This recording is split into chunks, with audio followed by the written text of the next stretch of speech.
감옥의 역사랑 그 현대사에 미치는 그런 영향에 대해서 좀 얘기를 해볼 텐데, 이 감옥이 이제 이 나폴레옹 법전 이전부터 존재를 해왔던 거잖아요.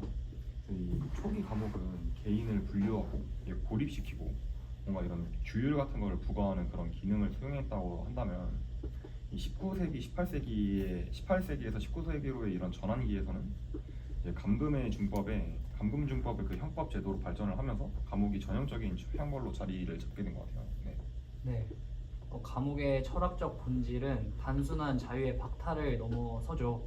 푸코는 감옥을 사회 통제의 도구로 보았는데, 이는 개인을 규율하고 변모시키는 그 메커니즘으로 또 사회에서 작용했던 모습으로 보입니다. 또 감옥은 개인의 신체적이고 또 정신적인 변화를 유도하면서 이를 통해서 교정과 재활을 또 추구한 그런 건축 형태죠. 그러나 이러한 접근은 인간성 침해와 제도적 한계로도 또 드러나기도 합니다. 네, 맞아요. 말씀해 주셨던 것처럼 과거의 감옥 건축은 주로 수감자를 분류하고 고립하고 규율을 통해서 통제하는 데 중점을 두었는데, 예를 들어서 페놉티콘 같은 설계는 지속적인 감시를 통해서 수감자들의 자발적인 복종을 유도하는 구조잖아요. 그래서 개인의 자유를 제한하고 사회 통제의 도구로 감옥을 활용을 했습니다.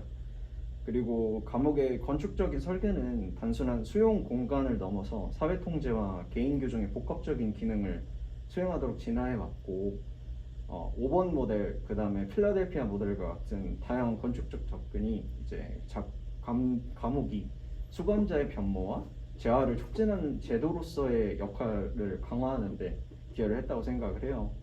그리고 이런 현대 교정 제도의 개혁과 재구성에 있어서도 중요한 시사점을 제공하는 것 같아요. 감옥 제도의 개혁은 필수적이라고 보았는데요. 역사적 통찰과 철학적 접근을 바탕으로 격리와 노동의 역할을 재해석하고 재활과 사회복귀를 중심으로 한 정책을 강화해야 한다고 보았습니다. 또한 기술적 혁신과 사회적 인식 변화가 함께 이루어져야 한다고 생각하는데요. 이를 통해 보다 인간적이고 효과적인 교정제도를 구축할 수 있을 것입니다. 우리 모두의 노력이 모일 때 현대 사회에서도 공정하고 효율적인 교정제도를 실현할 수 있을 거라고 보았습니다. 저는 이제 이 책을 좀 보면서 이 푸코의 권력에 대한 이런 분석이 우리가 일반적으로 생각하는 이런 권력의 개념과는 좀 다르잖아요. 완전 뒤집어놨다고 생각하는데, 이런 권력이 단순히 위에서 아래로 작용하는 게 아니라 이런 사회 전반에 걸쳐서 미세하게 작동한다는 게 좀 충격적이었고, 이런 관점은 이제 우리가 일상을 경험하는 그런 다양한 형태의 그 통제랑 규율을 새로운 시각으로 바라볼 수 있게 해준다는 점이 좀 인상적이었어요. 저는 근대 이전에 좀 잔인한 처벌 방식에서 근대 인도적 처벌 방식으로의 변화가 단순한 진보가 아니라는 점이 인상 깊었는데요. 오히려 이는 더욱 효율적이면서 정교한 통제 방식의 등장을 의미한다는 푸코의 주장이 매우 설득력 있게 저한테는 다가왔습니다. 네, 말씀하세요. 네네. 또 이를 통해서 우리 사회의 진보라고 여겨지는 많은 변화들을 비판적으로 다시 생각해볼 필요성을 또 느꼈습니다. 저는 앞서 말씀드렸던 파놉티콘 있잖아요. 이 개념이 현대 사회의 감시 체계를 이해하는데 굉장히 중요한, 유용한 도구라고 생각이 돼요.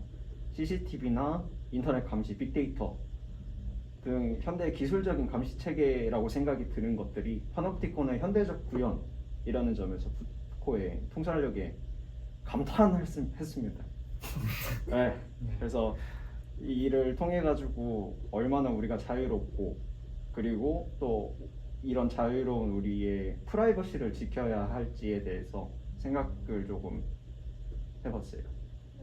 저도 푸코에 대해서 생각을 했는데, 푸코의 분석이 우리가 얼마나 사회적 규율과 통제에 의해 형성된 존재인지를 깨닫게 해주었다고 생각을 했습니다. 하지만 동시에 이러한 인식이 개인의 저항 가능성을 완전히 부정하는 것은 아니라는 점도 중요하게 느껴졌어요. 오히려 이러한 권력 관계에 대한 이해를 바탕으로 우리는 더욱 효과적으로 저항하고 변화를 추구할 수 있을 것이라고 보았습니다.